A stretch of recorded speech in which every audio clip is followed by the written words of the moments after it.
नमस्कार साथियों, आज एक बार फिर मैं आप सबको इस ज़ीरो टॉलरेंस की सरकार के पीछे जो बदसूरत चेहरा है उसको बेनकाब करने के लिए सामने आई हूँ। आपके संज्ञान में होगा कि 18 सितंबर को 10 नियुक्तियाँ उपनल के माध्यम से जल संस्थान में की जाती हैं। 3 कनिष्ठ अभियंताओं के पद पर और 7 के करीब सहायक अभियंताओं के पद पर। उन नियुक्तों को आनन फानन में विवादित होते हुए देख, विरोध होता हुआ देख आनन फानन में आज निरस्त कर दिया गया उपनल के द्वारा। 24 या 48 घंटे के अंदर वो नियुक्तियां वापस ले ली गई। कुछ सवाल ये नियुक्तियां छोड़ के जा रहा है साथियों कि क्या इस दिन के लिए हम पृथक पहाड़ी राज्य के लिए आंदोलनरत थे? क्या हमारे युवाओं ने अपनी पूरी जवानी इस तरह के राज्य को बनाने में या पाने में बिता दी, जहां चंद मुट्ठी भर लोगों के हाथों में कठपुतली बनकर पूरा सिस्टम नाचता रहे? इन नियुक्तियों ने कई बड़े गंभीर सवाल पैदा कर दिए हैं साथियों। ये जो बैकडोर नियुक्तियां हुई 18 सितंबर को 10 पदों पर जल संस्थान के, एक तो ये कि अगर जल संस्थान में ज़रूरत थी तो विज्ञप्ति जल संस्थान ने क्यों नहीं निकाली, उपनल के माध्यम से ये भर्तियां क्यों की गई।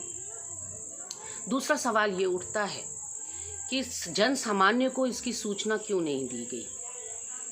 संविधान के मौलिक अधिकार के हिसाब से हर युवा को इस बात की जानकारी होनी चाहिए थी। जो भी एस्पायरिंग इंजीनियर्स थे उनको पता होना चाहिए था कि जल संस्थान में रिक्त पद हैं, अप्लाई करने की उनको भी आज़ादी होनी चाहिए थी।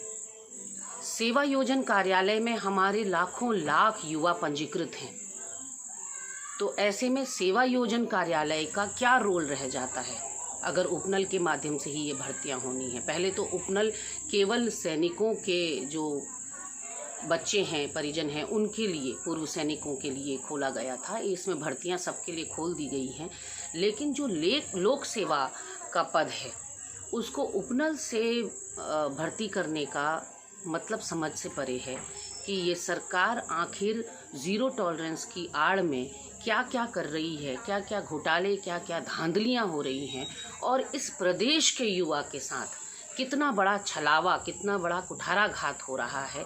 ये मेरा मकसद था कि आपके सामने ये तथ्य लाऊं कि किस तरह से 18 सितंबर को 10 लोगों की नियुक्ति की जाती है बैकडोर से, और आज यानी कि 21 सितंबर को उस नियुक्ति को विवादों के बाद, विरोध के बाद निरस्त कर दिया जाता है। ये तो वो मामले हैं जो आपके और हमारे सामने आ गए साथियों। कई ऐसे मामले हैं जो हमारे सामने आते ही नहीं और हमारी पैरों के नीचे से या हमारी नाक के नीचे से कई नौकरियां जो हैं वो अपने चहेतों की लगा दी जाती हैं। तो ये सारी बातें अब जो हैं वो नाकाबिले बर्दाश्त होनी चाहिए। मुखर रूप से आपने और हमने इस तरह की नियुक्तियों के खिलाफ आवाज़ उठानी चाहिए।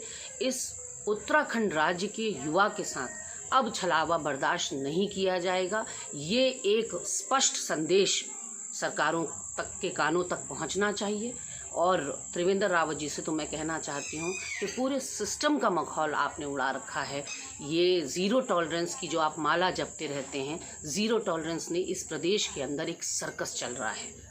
नमस्कार साथियों, शुभ रात्रि।